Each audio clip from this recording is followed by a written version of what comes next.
अस्सलाम वालेकुम। पाकिस्तान की तारीख के अहम तरीन इलैक्शन होने जा रहे हैं। वोट पाना साडा कौमी फरीजा है। ऐदकी वोट पाना पहले तो भी बहुत ज्यादा जरूरी है क्योंकि ये इंतखाबात साडी सालमियत ते खुद मुख्तारी का फैसला करन जा रहे हैं। वोट पाना बहुत सौखा है पर वोट पाने वास्ते सानू 7 मुख्तलिफ मरलियां तो गुजरना पैंदा वे, जेड़ा कि ए ने 8300 ते अपना ते अपने घर वालियां दा शनाख्ती कार्ड नंबर मैसेज करो। अपना ते अपने घर वालियां दा हल्का नंबर ते पोलिंग स्टेशन दोवां दी मालूमात हासिल करो।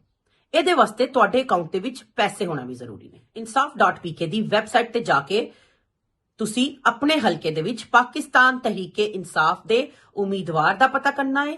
ਤੁਸੀਂ ਉਹਦੇ ਇੰਤਖਾਬੀ ਨਿਸ਼ਾਨ ਦਾ ਵੀ ਪਤਾ ਕਰਨਾ ਹੈ।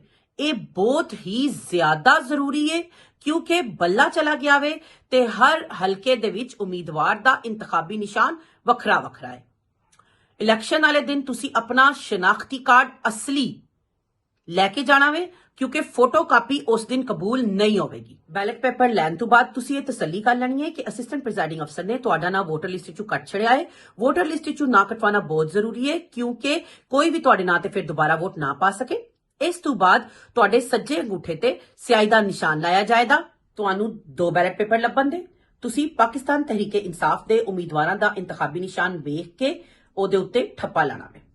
तुसी ये बहुत ज्यादा ध्यान रखना वे कि ठप्पा इधर उधर ना लगे क्योंकि इस तरह वोट जाया होने का भी खतरा है। तुसा ध्यान रखना वे कि तुहाडे बैलेट पेपर की स्याही सुक जाए। जिस वेले तुहाडे बैलेट पेपर की स्याही सुक जाए तो तुसी अपने बैलेट पेपर नूं चंगी तरह फोल्ड कर लेना वे।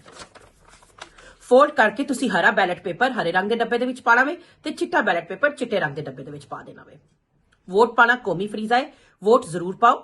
निजाम बदलो, पाकिस्तान बदलो। वोट पा के तुसी अपने सज्जे अंगूठे की तस्वीर लै लैनी है। तस्वीर नूं तुसी सोशल मीडिया ते वायरल कर देना वे ताकि तुहाडी वेखा वेखी दूसरे लोग भी वोट पा सकन। शुक्रिया।